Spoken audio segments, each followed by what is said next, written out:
शालिग्राम के सत्यनारायण भगवान के। एटी प्रोडक्शन लक्ष्मी सागर दरभंगा प्रस्तुत कर रहल अछि मैथिली में पहिल बेर सत्यनारायण भगवान के सुंदर संगीत, जे गीत के रचनाकार छथि भाई सच्चिदानंद झा जी और अपन स्वर से सजौने छथि अरविंद सिंह। तो आओ सुनल जाओ इस सुंदर सन गीत। सखी है चलियो पूजा देखो शालिग्राम के सत्यनारायण भगवान के नाम। सखी है चलियो पूजा देखो शालिग्राम के सत्यनारायण भगवान के नाम।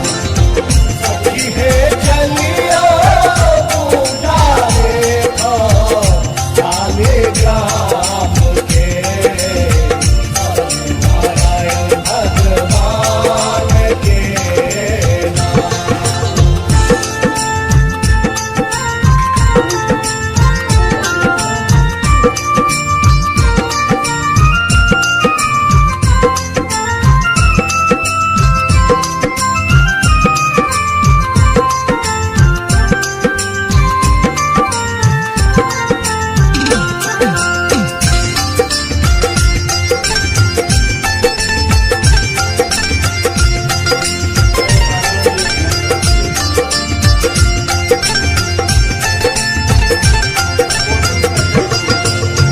हरिपन ऊपर तेरा पात मानव फूल दूभी बेल पात।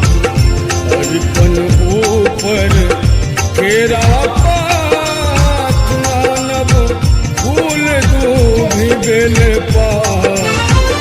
हरिपन ऊपर तेरा पात मानव फूल दूभी बेल पात। अरिपन ऊपर केरा पात मानव फूल दूभी बेल पात। सखी है कलश बसायब गंगा जल संग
सौसे गाम हकार सुनब कथा लेब तरसार बाँटब सौसे गाम हकार सुनब कथा लेब परसार बाँटब सौसे गाम हकार सुनब कथा लेब परसार बाँटब सौसे गाम हकार सुनब कथा लेब परसार सखी हे भोग लगायब पान मधुर मिष्ठान के सत्यनारायण भगवान के नाम सखी हे चलिया पुजारे काले ग्राम के सत्यनारायण भगवान के नाम